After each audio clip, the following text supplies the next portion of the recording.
होगा आप लोग लगेगा कि एक राउंड में 2 घंटा लग जाएगा, लेकिन हमको लगता है कि एक राउंड अगर 5 मिनट चल जाए तो बहुत है ना। ये सिंपल अंग्रेजी का वर्ड मीनिंग का अंतराक्षी है।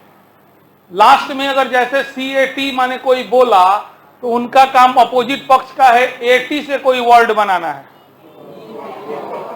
ये लास्ट वाला से ना एगो से ना दूगो से बनावे के बाद छोड़ दिया हो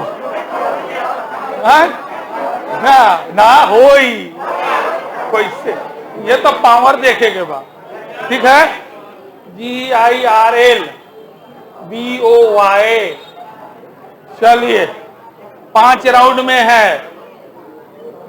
अगर अपोजिट पक्ष नहीं बताया तो आप पहले बताने के लिए समय दिया गया है 10 सेकंड का। कितना समय का? इतना देर में गूगलों में ना खोज पाई लोगन। आप पहले ही बोलनी है अगर चीटिंग कैला तो 1 नंबर सातों विद्यानाथ, 2 नंबर मेहरा मरद भाग जाई शराब बा। अगर चीटिंग नहीं करेंगे हेतना लड़का वाला लोगन जरा पता हुई हाथ खड़ा कर दी। ठीक बा, चलिए टॉस करते हैं ना। पहले के बोली चलो हमारा तरफ से लड़की लोग के दे दिया मौका, गर्ल्स फर्स्ट। ठीक है, अच्छा अगर ये लोग जवाब नहीं देंगे 10 सेकंड के अंदर तो आपको 5 सेकंड एक्स्ट्रा मिलेगा, यानी 10 5 15 हो गया। 5 सेकंड के अंदर में आपको बताना है। टाइमर हम चालू कर देते हैं। ठीक है, लड़की लोग रेडी है? रेडी है? सब लोग रेडी है? चलो सिंपल APPLE से बताइए लोग जल्दी।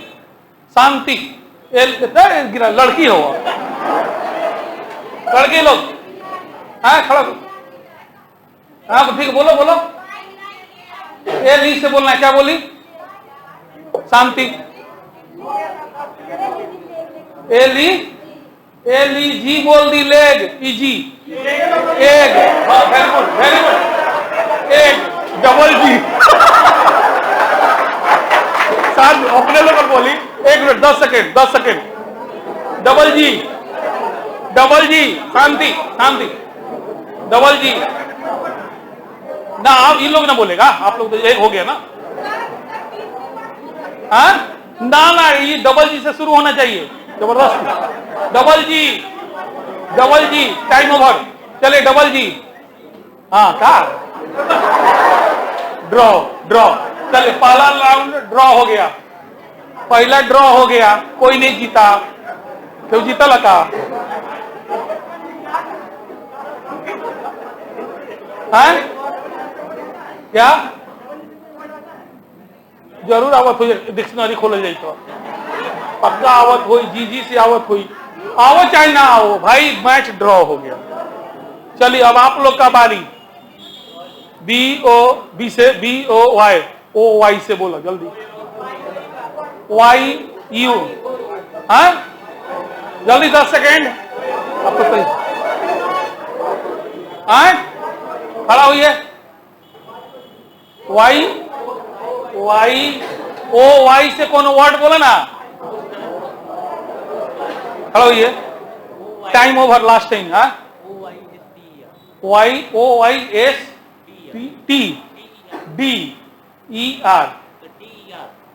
DE ना लिख रहे हैं तो OYSDER TER OYSTER यही ना बोल रहे हैं। देखा था वो सल्क सीप।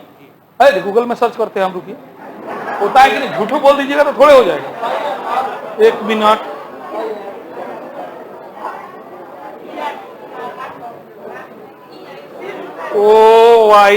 OYSTER हाँ होता है सी फूड। हाँ बिल्कुल सही है, बिल्कुल सही है। जो आप लोग हमारी ER से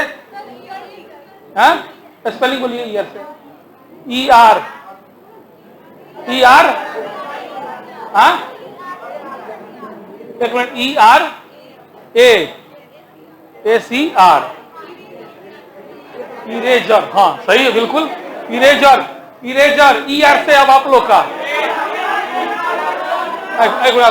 नजदीक बढ़ा। अच्छा आप ही लोग ERA, हाँ era, era, ERA, era, ERA, RA से आप लोग जाइए जल्दी, RAT राइट, RAT, AT से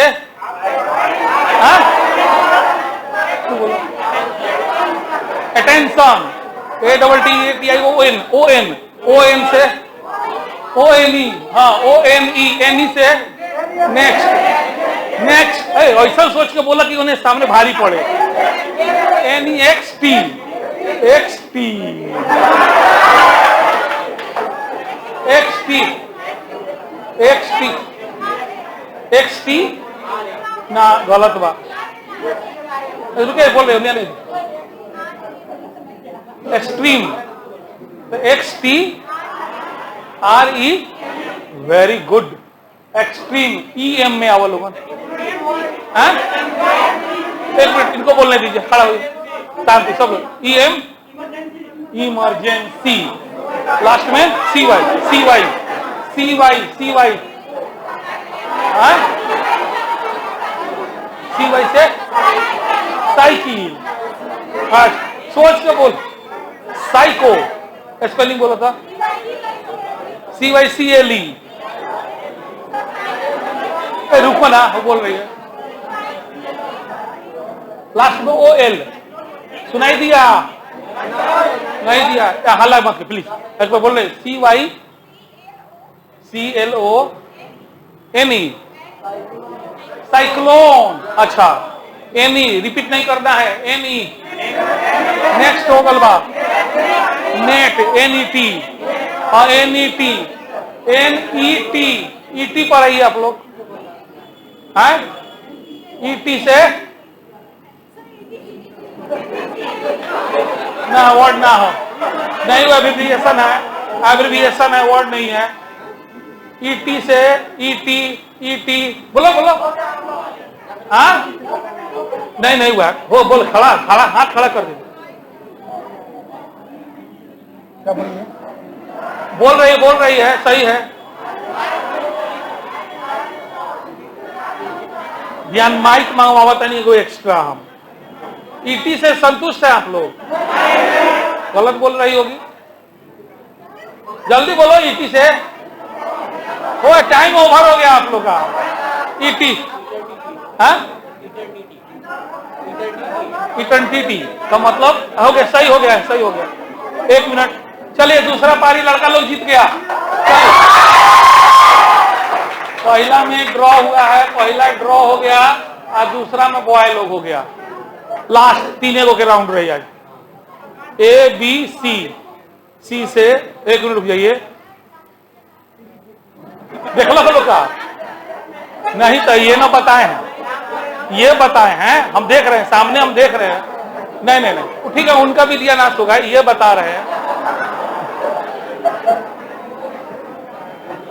चलिए अभी लड़का लोग एक अंक से 3 में 2 में एक मैच ड्रॉ हुआ है, दूसरा लड़का लोग आगे है, लास्ट है, आप लोग ड्रॉ कर दीजिए, खेल खत्म हो जाए, ठीक है, अब आप ही लोग का बारी भी है, C से बोलते हैं, चलिए CAT से, अटैक, अटैक कर दी, ATTACK,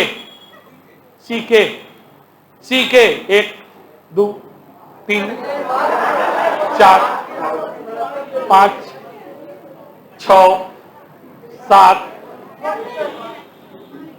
8 8 8 9 10, चलिए अटैक CK से, CK, जल्दी जल्दी, एक,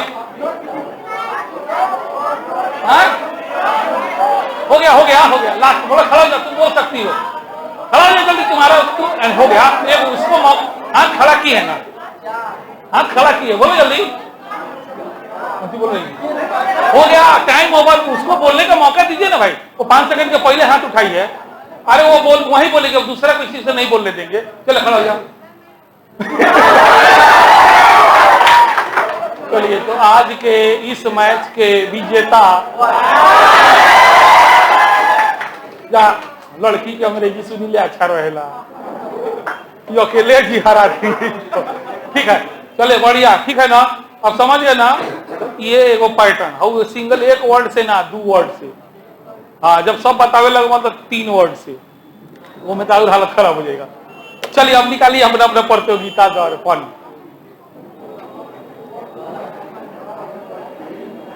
प्रतियोगिता दर्पण,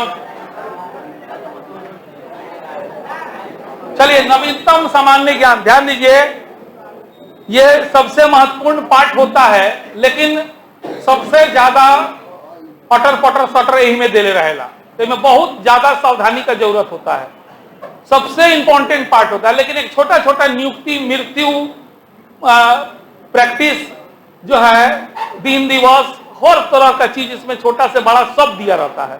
तो इसमें सबसे पहला सावधानी हम लोग को यही बरतना हैगा कि जिसको हम वीवीआई तक बोले, मोस्ट वीवीआई तक एकदम इंपॉर्टेंट हो गया, वीवीआई तक पढ़िएगा, ना बोले कुछ हो तो उसको आप नजरअंदाज भी कर सकते हैं। मोस्ट वीवीआई से ही ज्यादा सवाल बनता है, ठीक है। तो हम लोग चलिए शुरू करते हैं। नवीनतम सामान्य ज्ञान के अंतर्गत, एक मिनट थोड़ा कुछ लिखे होंगे तो निकाल लेते हैं।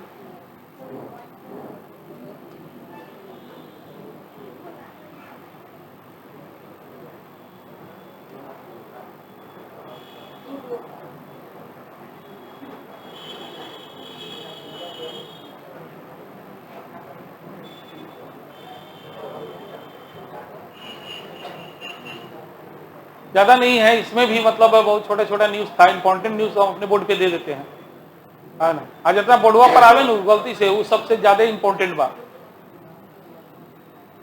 चलिए नवीनतम सामान्य ज्ञान, चलिए ईवा 2.0 पहले देखते हैं। एब्रिविएशन है YUVA, Y for young upcoming and versatile authors, है ना। चुन अंडरलाइन कर लीजिए, फुल फॉर्म जरूर अंडरलाइन कर लेना चाहिए, फुल फॉर्म हर चीज का इंपॉर्टेंट होता है। हाँ, young upcoming and versatile authors, चुनिंदा प्रतिभाशाली युवा लेखकों के लेखन के क्षेत्र में, अंडरलाइन कीजिए ना, चुनिंदा प्रतिभाशाली युवा लेखकों के लेखन के क्षेत्र में कुशल मार्गदर्शन प्रदान करने के लिए इस योजना की घोषणा जो है सरकार ने 2 अक्टूबर 2022 को की है ना। ये सब इंपॉर्टेंट ही है ना। इसके तहत 75 युवा लेखकों को खुली प्रतियोगिता के माध्यम से चयन करके उन्हें मार्गदर्शन हेतु कुशल लेखकों के साथ संबद्ध किया जाएगा। इन युवा लेखकों द्वारा रचित पहली पुस्तक का प्रकाशन 2 अक्टूबर 2023 को किया जाएगा, है ना। एक योजना सरकार चला रही है जिसके अंतर्गत जो है 30 वर्ष से कम आयु के युवा लेखकों का चयन करके उनको प्रशिक्षण दिया जा रहा है और उनके द्वारा जो पुस्तक लिखा जाएगा उसको 2 अक्टूबर 2023 से प्रकाशन शुरू हो जाएगा। ये काफी इंपॉर्टेंट है, इसको मोस्ट वीवीआई में रखिएगा। ईवा 2.0 शिक्षा मंत्रालय द्वारा ईवा योजना 1.0 को 29 मई 2021 को पहली बार शुरू की गई थी। ऐसे इस न्यूज में पूरा अधूरा है प्रतियोगिता दर्पण में, है ना। ये ईवा 2.0 है, ईवा 1.0 यानी इसकी पहली शुरुआत जो हुई थी 29 मई 2021 को हुई थी। हाँ, ईवा 1.0 की सफलता के बाद शिक्षा मंत्रालय ने ईवा 2.0 को लॉन्च किया है, ठीक है, क्लियर होगा। ईवा जैसा कि अंग्रेजी पढ़े हैं young upcoming and versatile author, उसी का हिंदी है ईवा आगामी एंड बहुमुखी लेखक, देश में पढ़ने लिखने और पुस्तक की संस्कृति को बढ़ावा देने एवं भारतीय परियोजनाओं को मजबूती देने के लिए युवा और उभरते लेखकों जिनकी उम्र यहाँ नहीं दिया है, यहाँ दिया है 30 साल से क्या हो कम है, उन्हें ही प्रशिक्षित करने के लिए यह एक लेखक परामर्श कार्यक्रम है। युवा का फुल फॉर्म क्या हो गया, तो यंग, है ना, अपकमिंग एंड वर्सेटाइल ऑथर्स हो गया। हिंदी में इसको बोलेंगे, है ना, ऊपर में हिंदी लिख दिए हैं, युवा आगामी बहुमुखी लेखक। युवा योजना की शुरुआत कब हुई थी, यानी युवा 2.1, है ना, कब हुई थी 29 मई 2021। युवा योजना किस मंत्रालय के अंतर्गत आएगा, शिक्षा। जितना संबंधित सवाल होगा सबको यहाँ। युवा के कितने सीरीज लॉन्च हो चुके हैं, 2, है ना। वर्तमान में शिक्षा मंत्री धर्मेंद्र प्रधान जी हैं। युवा 2.0 को कब लॉन्च किया गया, गांधी जयंती, है ना, के अवसर पर। युवा योजना किस क्षेत्र से संबंधित है, तो लेखकों के परामर्श और ट्रेनिंग से हो गया। युवा 2.0 क्या है, तो वहीं युवा लेखकों को प्रशिक्षित करने के लिए यह एक परामर्श कार्यक्रम है। ईवा 2.0 के अंदर लेखकों की उम्र सीमा कितनी होगी? 30 साल। क्लियर हो गया? चलिए, farmer Kyrgyzstan president named even in war of Afghanistan. अच्छा, नियुक्तियां में देखते हैं तो पहला नियुक्ति है रोजा आटुनबायोवा। अब अफगानिस्तान में संयुक्त राष्ट्र की नई विशेष दूत नियुक्त की गई हैं। ठीक है, यानी अब पूछेगा परीक्षा में, संयुक्त राष्ट्र की दूत जिन्हें अफगानिस्तान में नियुक्त किया गया उनका नाम क्या है? तो रोजा आटुनबायोवा, है ना।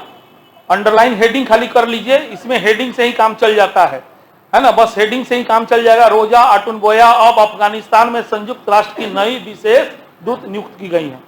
पढ़ते हैं, संयुक्त राष्ट्र महासचिव, इसी बहाने महासचिव का नाम जान लीजिए, एंटोनियो गुटरेस। संयुक्त राष्ट्र के महासचिव का नाम क्या है? Antonio Guterres. देखिए, परीक्षा जो हम लेंगे उसमें दर्पण में जितना लिखा हुआ है, नोट से यहाँ बोर्ड पे पीडीएफ में जितना लिखा है उससे हम कहीं से सवाल पूछ सकते हैं, चाहे वो डायरेक्ट करंट ना हो, हिस्ट्री से हो, पॉलिटी ज्योग्राफी से हो। बात समझ रहे हैं ना? तो इसलिए आपको थोड़ा सा ध्यान इस पर देना है। महत्वपूर्ण नहीं पूछेंगे, ऐसा नहीं है। तो महासचिव का नाम कब ना महत्वपूर्ण रहेगा, है ना, वो हमेशा के लिए मोस्ट वीवीआई होता है। तो संयुक्त राष्ट्र के महासचिव का नाम क्या है?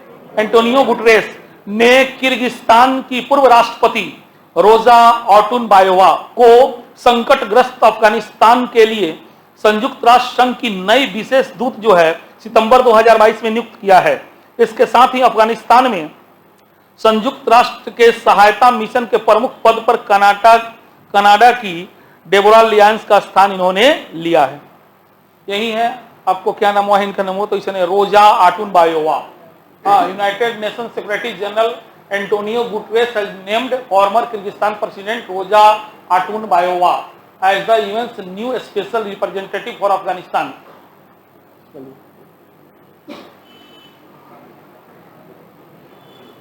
नेक्स्ट है सकाल मीडिया के Pratap Pawar audit bureau of circulation के नए चेयरमैन। हेडिंग है बढ़ाएगा, K Raja Prasad Reddy Indian newspaper society के नए अध्यक्ष और अमर उजाला के तन्मय महेश्वरी कोषाध्यक्ष बने। हेडिंग पर रहेगा। Next, doctor M Srinivas Akhil Bharatiya Ayurvigyan संस्थान अर्थात एम्स के नए निदेशक। वीवीआई कर लीजिए, मोस्ट वीवीआई नहीं, वीवीआई। हैदराबाद स्थित ईएसआईसी अस्पताल सह मेडिकल कॉलेज में डीन रहे प्रोफेसर एम श्रीनिवास नई दिल्ली स्थित अखिल भारतीय आयुर्विज्ञान संस्थान के नए निर्देशक जो है सितंबर 2022 को, खाली अंडरलाइन कर लीजिए, सितंबर 2022 में बस नियुक्त किए गए हैं। किसका स्थान लिया है ये, इसको भी थोड़ा ध्यान लेना चाहिए। तो डॉक्टर श्रीनिवास ने इस पद पर डॉक्टर रणदीप गुलेरिया मतलब इससे पहले महानिदेशक कौन थे? रणदीप गुलेरिया, हाँ, जिनका बढ़ा हुआ कार्यकाल भी जो है 23 सितंबर 2022 को पूरा होगा, का स्थान लिया है। ठीक है, ईएसआईसी अस्पताल में डीन बनाए जाने से पहले श्रीनिवास जो थे एम्स में ही बाल रोग विशेषज्ञ विभाग के विभागाध्यक्ष भी रहे हैं। चलिए, तो एम्स के नए निदेशक कौन नियुक्त किए गए हैं? Doctor M Srinivas. एम्स के नए निदेशक का नाम किनके जगह पर नियुक्त किए हैं? गुलेरिया के जगह पर।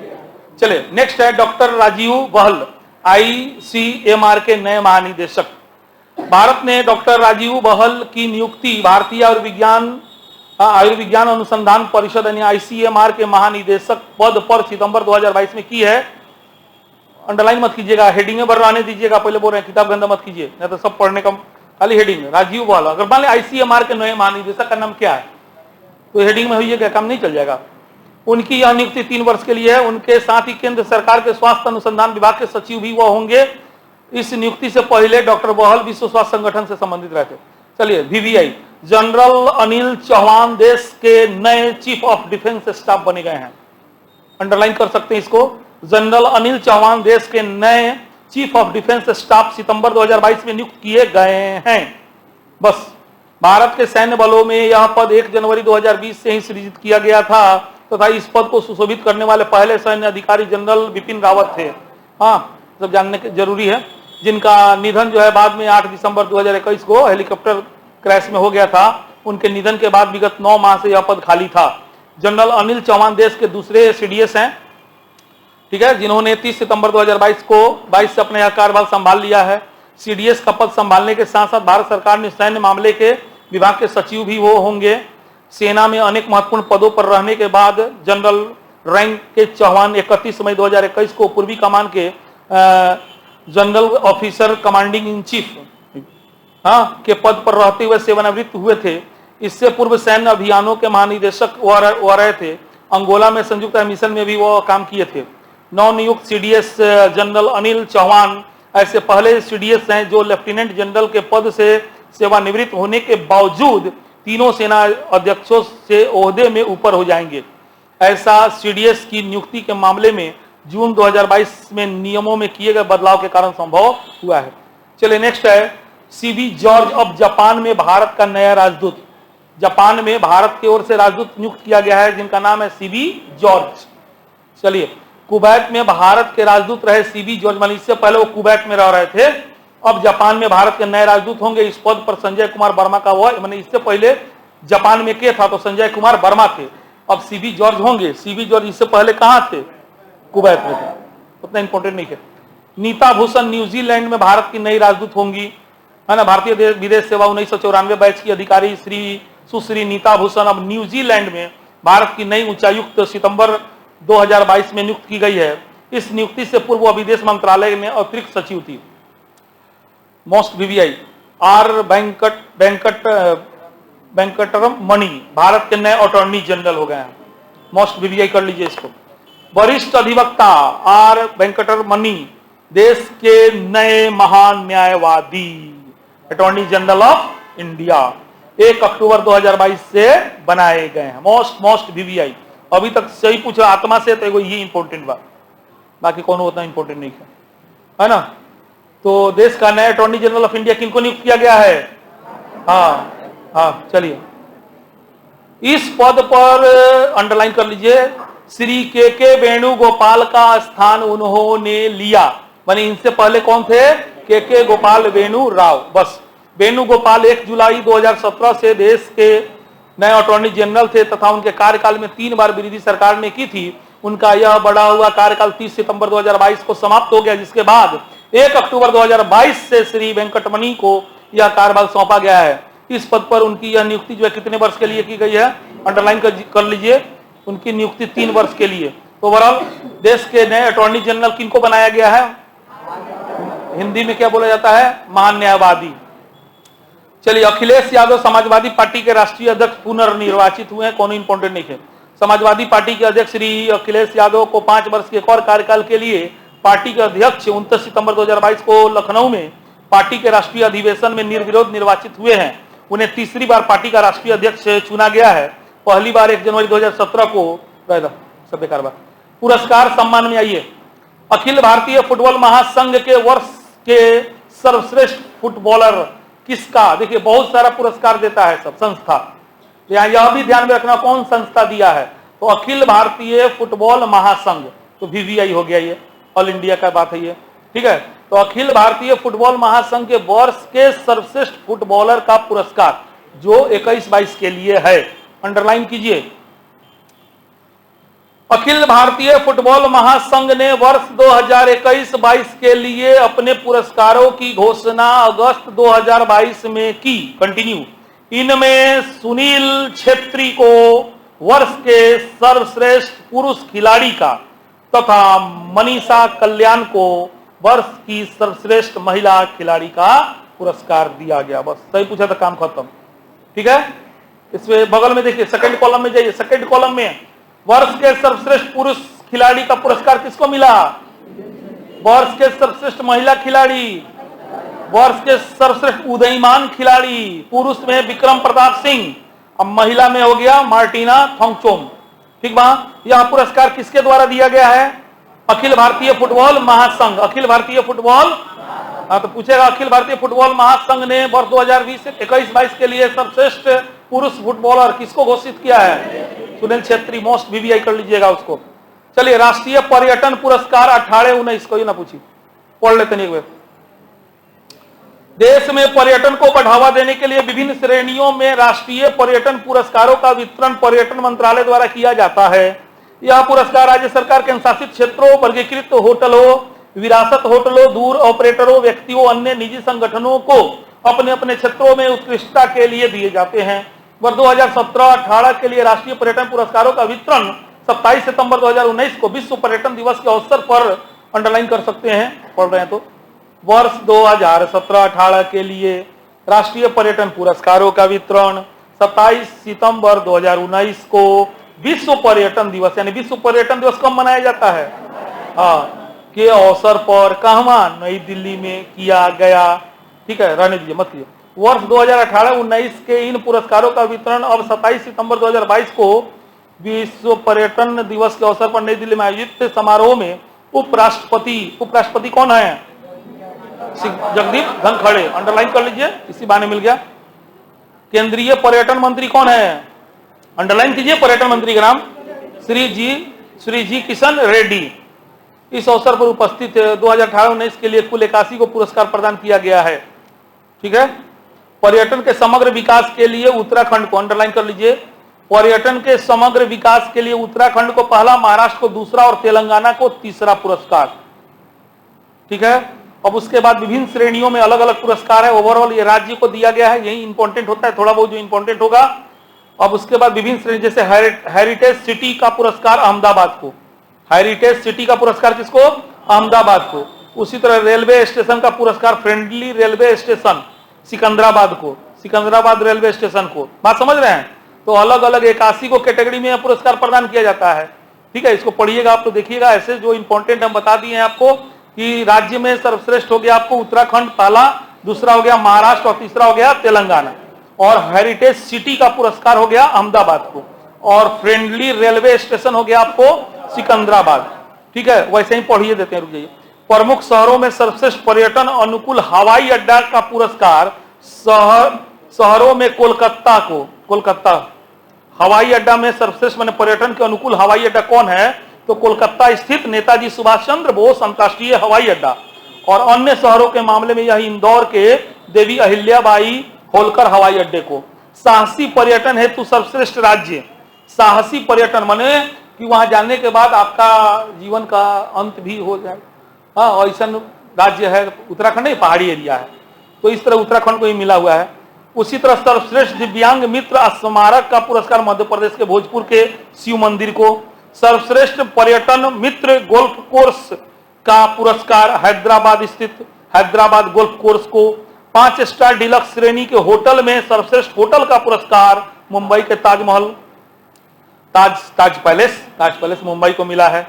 वहीं 5 स्टार होटलों की श्रेणी में द गेटवे होटल विजयवाड़ा और 5 स्टार होटलों की श्रेणी में ताज कुमारकम कोट्याम को सर्वश्रेष्ठ होटल के पुरस्कार दिए गए।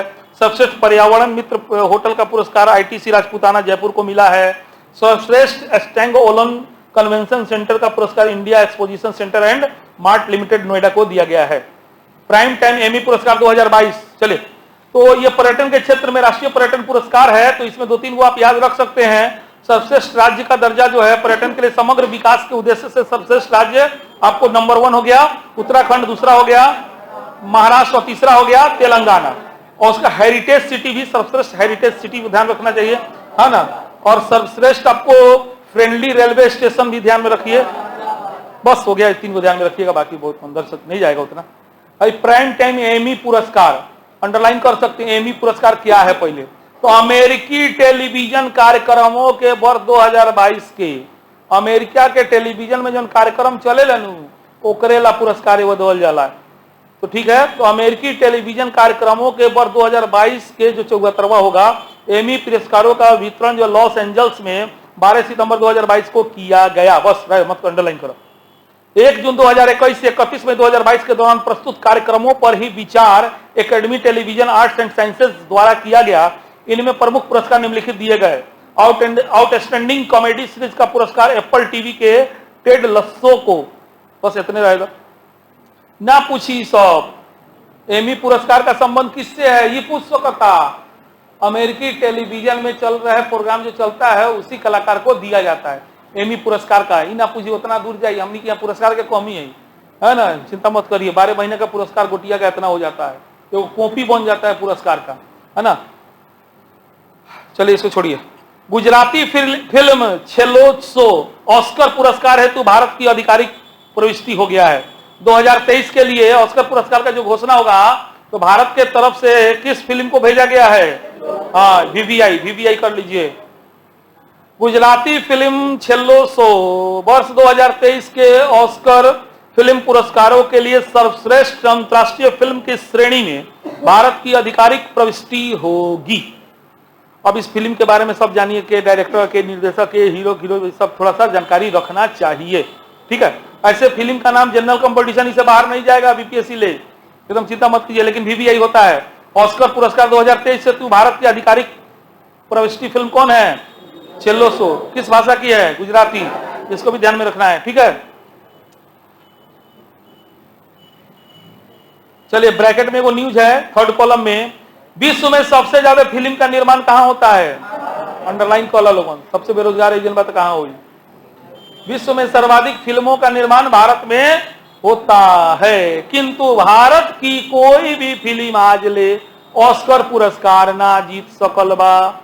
भारत की 3 फिल्में अभी तक सर्वश्रेष्ठ अंतर्राष्ट्रीय फिल्म की श्रेणी में शॉर्ट लिस्ट टॉप 5 में शामिल हुआ है, जिसमें मदर इंडिया, सलाम बॉम्बे, लगान। किंतु इनमें से किसी को भी ऑस्कर पुरस्कार फाइनल टॉप 5 में गोयल बनी सन, लेकिन नंबर 1 ले आज ले, जबकि सबसे ज्यादा सिनेमा भारत में बने। भारत के दुर्भाग्य है। चलिए नेक्स्ट, साहित्य अकादमी युवा पुरस्कार 2022 अंडरलाइन कीजिए। साहित्य अकादमी के वर्ष 2022 के युवा पुरस्कार हेतु 23 भाषाओं के युवा साहित्यकारों को उनके उत्कृष्ट रचनाओं के लिए फिलहाल चुना गया है, जबकि मराठी भाषा के लिए पुरस्कार की घोषणा बाद में करने की बात अकादमी की 24 अगस्त 2022 की विज्ञप्ति में कही गई है। एक दो में ध्यान रखिए लोगन, हिंदी वाला कम से कम। हिंदी भाषा के लिए यह पुरस्कार भगवंत अनमोल को उनके उपन्यास प्रमेय के लिए तथा अंग्रेजी भाषा के लिए यह मिहिर वत्स को उनके संस्मरण टेल्स ऑफ हजारीबाग के लिए दिया गया है। ध्यान रखिए, साहित्य अकादमी युवा पुरस्कार हिंदी भाषा में किसको दिया गया है? किस पुस्तक के लिए? अब सुनिए, परमेय पुस्तक इंपॉर्टेंट हो गया। बेवजह पूछ देगा परमेय पुस्तक के लेखक कौन है, कोई देखा पूरा पुस्तक के लेखक रटे कोई ना, चर्चा में है बेचारे, है ना, तो वो हिंदी अंग्रेजी याद आप लोग रख सकते हैं। बाकी भारतीय संविधान नीचे देखिएगा, भारतीय संविधान की 8वीं अनुसूची में शामिल कौन भाषा है? 22 का लिस्ट जगह चाहिए दे देनी। चलो 14 को तो बाद याद है, बात नहीं गए, शुरू के 14 को देख लिए लोग। चलिए, मध्य प्रदेश शासन का लता मंगेशकर पुरस्कार 19, 20, 21 सब एक संगे दे दिया। भारत रत्न स्वर कोकिला लता मंगेशकर की स्मृति में मध्य प्रदेश शासन द्वारा स्थापित वर्ष 2021, सबसे पहले ध्यान रखिएगा, लता मंगेशकर की स्मृति में कौन राज्य पुरस्कार देता है? मध्य प्रदेश, ये बात ध्यान रखिएगा। तो वर्ष 2021 का लता मंगेशकर राष्ट्रीय पुरस्कार प्रसिद्ध पार्श्व गायक कुमार सानू को दिया गया है। उन्हें यह पुरस्कार उनके जन्म दिवस 28 सितंबर 2022 को उनकी जन्मस्थली इंदौर में आयोजित एक कार्यक्रम में प्रदान की गई। वर्ष 19-20 के लिए पुरस्कार की घोषणा जो है पहले की जा चुकी थी, किंतु कोविड-19 महामारी के चलते 2 वर्ष से समारोह का आयोजन न हो पाने के कारण यह पुरस्कार अभी तक दिए नहीं गए थे।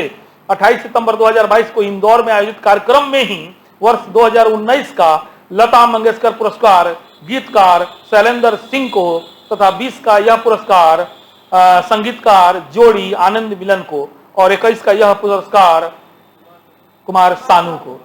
कुमार सानू, ठीक है। तो लता मंगेशकर पुरस्कार, मध्य प्रदेश शासन का लता मंगेशकर पुरस्कार 2021 किसको दिया गया? कुमार सानू को।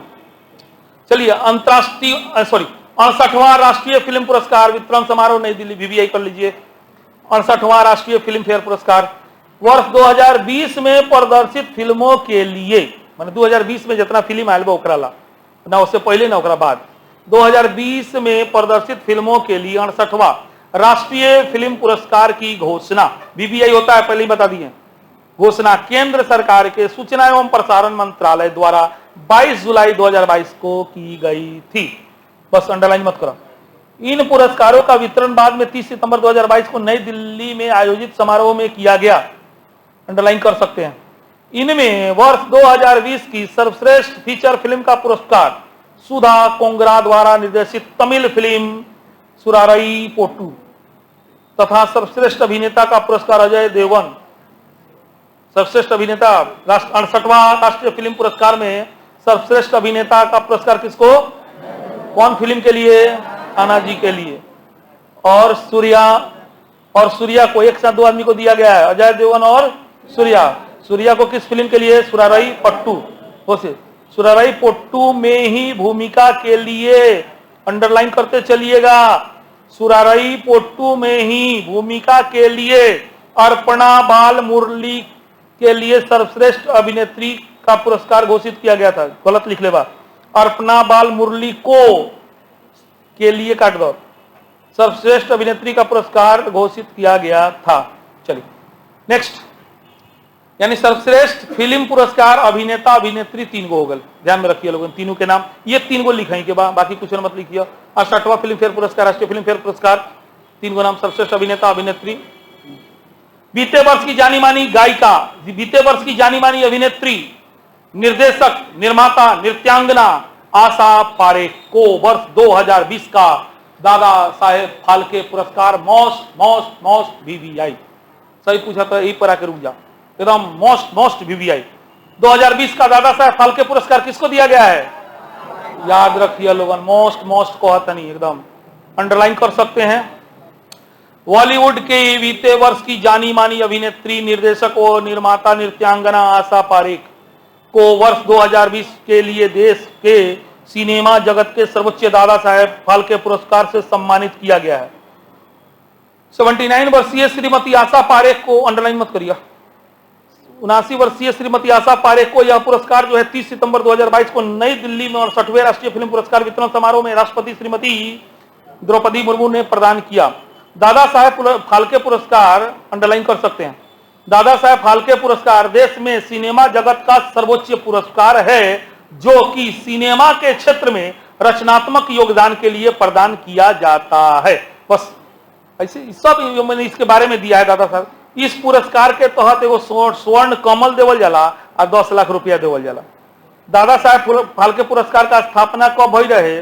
तो 1969 में दादा साहेब फाल्के की जन्म शताब्दी वर्ष में की गई थी तथा आशा पारेख यह पुरस्कार पाने वाली 52वीं हस्ती और 7वीं महिला है, माने कुल 52वीं और महिला में कवि 7वीं।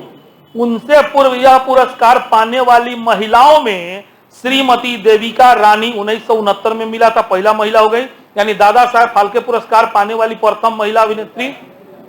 याद रखिएगा, ओकरा बाद पहला अंतिम का याद रखिए। कुल कोगो महिला के मिल गए? पहला के रहे, 7वां के है, बस हो तो गए। ओकर बाद दूसरा नंबर में रूबी मेयर्स, 3 नंबर में कानन देवी, 4 में दुर्गा खोटे, 5 में लता मंगेशकर, 6 में आशा भोसले, इन सब शामिल है, 7 में होगा आशा पारेख। इस प्रकार 20 वर्ष के अंतराल के पश्चात, यानी लास्ट टाइम मिला 2000 में आशा भोसले को दिया गया था, यानी 20 वर्ष के बाद किसी महिला को यह पुरस्कार दिया गया है। वर्ष 2020 के दादा साहब फाल्के पुरस्कार है तो आशा पारेख का चयन 5 सदस्यीय ज्यूरी द्वारा, ज्यूरी माने वाला टीम, जजमेंट करे वाला टीम के कहल जाला, ज्यूरी द्वारा सर्वसम्मति से किया गया था। फिल्म जगत की जानी मानी 5 हस्तियां, पार्श्व गायिका आशा भोसले, अभिनेत्री एवं सांसद हेमा मालिनी, अभिनेत्री पूनम ढिल्लन, पार्श्व गायिका उदित नारायण, कन्नड़ फिल्म निर्देशक TS नागभरन इस ज्यूरी के सदस्यों में शामिल थे। आशा पारेख ने, अब उनके बारे में थोड़ा सा डिटेल दे दिया गया है। आशा पारेख ने 1952 में केवल 10 वर्ष की आयु में बाल कलाकार के रूप में फिल्म जगत में प्रवेश किया था तथा बाद में 1959 में फिल्म दिल दे के देखो में मेन हीरोइन के रूप में लॉन्च हुई थी, है ना। 95 से अधिक फिल्मों में अभिनय उन्होंने किया है। 1960-70 के दशक की सफलतम अभिनेत्रियों में वो गिनी जाती हैं। उनकी महत्वपूर्ण फिल्म में कटी पतंग, मस्त फिल्म है, देखिएगा इसको, कटी पतंग बहुत अच्छी मूवी है। लव इन टोक्यो, आया सावन झूम के, तीसरी मंजिल, सब सुपर डुपर हिट फिल्म है। 1992 में इन्हें पद्मश्री से भी सम्मानित किया जा चुका है। चले लास्ट है महाराष्ट्र सरकार का लता मंगेशकर पुरस्कार। अभी थोड़ा देर पहले पढ़नी है, मध्य प्रदेश का लता मंगेशकर पुरस्कार, यही से ना पूछे ला, सब समझ रहे हैं ना, ये सब अब है ना पूछे। राष्ट्रीय फिल्म पुरस्कार, दादा साहेब फाल्के पुरस्कार, ये हो जाए फालतू पूछे, समझ में आ रहा है ना। अपने 2-4 एग्जाम दीजिए, समझ सर जो कह रहे हैं सही कह रहे हैं, ठीक है, फिर भी पढ़ लिया, पढ़ने में कहा जाता। भारत रत्न लता मंगेशकर की स्मृति में 5 लाख रुपया का राष्ट्रीय पुरस्कार की स्थापना महाराष्ट्र शासन द्वारा भी किया गया है। वर्ष 2021-22 के लिए यह पुरस्कार शास्त्रीय बांसुरी वादक पंडित हरि प्रसाद चौरसिया को प्रदान किया। बांसुरी वादक हरि प्रसाद चौरसिया को अंडरलाइन खाली कर लीजिए। अब पूछेगा पंडित हरि प्रसाद चौरसिया का संबंध किससे है? बांसुरी वादन से है। यूपीएससी में ही घुमा के पूछेला, चर्चा में आ गई अब दे दिए 4 गो आदमी के नाम लिख दी, अब संबंधित क्षेत्र लो मिलावत रहो। भाई हरि अपने इतना छोट छोट पढ़ जाओ, अरे पढ़ेगे ना, चर्चा में आ गए, नाम थोड़ा जानना चाहिए। हरि प्रसाद चौरसिया का संबंध किससे है? बांसुरी वादन। बस ये इस रूप में इंपॉर्टेंट है वो। इससे पहले 2021 का पुरस्कार लता जी की छोटी बहन उषा मंगेशकर को यह दिया गया था। चलिए आज के लिए इतना ही, ध्यान कुछ छोड़ दिया तो अभियान पढ़ लिया ही, ओकरा बाद एगो फिल्म देखल जाए, कोनो दिक्कत नहीं है, ठीक बानू? ध्यान पढ़ के खत्म कर लिया ना, डेढ़वाइम ना, टेस्ट हो जाइए ना तो फिल्म चली ना, फिल्म अगला छोड़ दिया ना। करंट के टेस्ट ज्योग्राफी 1 2 9 बजिया छोड़ के, 9 बजिया बज के अलग टेस्ट हुआ, बाकी सब लोग के ज्योग्राफी 1 2 भोर परागल का बात रहा। इस सप्ताह में घरे से आए बड़ा लोगों इसे माफ करता नहीं, अगला सप्ताह से अपने बम गिरे लगी है ना। कोनो जरूरी नहीं कि यही में टेस्ट हो, क्लासों में हो सकता, छोड़े के बाद सब छोड़ा लोग, कोनो जरूरी नहीं कि कहाँ टेस्ट हो जाए, ठीक बा। आ करेंट के हेकर टेस्ट अगला सप्ताह के बाद कोई बने, सप्ताह के बाद कोई हो सकता, घोर के पी जाइए लोग। कॉल क्लियर प्रोग्राम रहेगा, इसको पढ़ा जाएगा। अब बॉर्डर फिल्म ना, गंगा जल हमारे फेवरेट फिल्म पहले देखा जाओ, गंगा देखले बड़ा दोबारा तेबारा देखा मजा आवेला, कोनो दिक्कत नहीं है। हम 100 बार देखे होंगे, आजो टाइम मिलता है तो कम से कम देखिए लेते हैं 10-12 मिनट, अच्छा लगता है। एगो शुरू वाला बस पर बैठे वाला सिनेमा अच्छा लगता है, बड़ा मजा आता है ना। ज्यादा बोल रहा है भौचर भौचर, है ना, नहीं खा देख ले, मजा आए। तो अभियान चली गंगा जल। हाँ अब सुना, गंगा जल चले के पीछे पहले केहू लगे फिल्म बा, पेन ड्राइव में डाल के देखल जाओ, नेट से कोची देखल जाओ, फुल HD में। पेन ड्राइव ना, फिल्म बा, पेन ड्राइव हम देता है, मिल जाई पक्का। तो हमरा के 6 बजे ले जाके दे दिया लोगन, ध्यान धोखा ना होके के चाहिए। हाँ अब सुनो, हमरा विचार बा कि 10-10 रुपया तो नहीं के मिलावा, 10-10 समूह मिला दे मुँह में, तनी कुछ खा पी लिए। भाई 20 रुपया में गजब बात है। अब हम ये खिया ही कोनो बात बल्कि ईमानदारी वाला बात कही, मन हो तो अगला सप्ताह से ही सब प्रोग्राम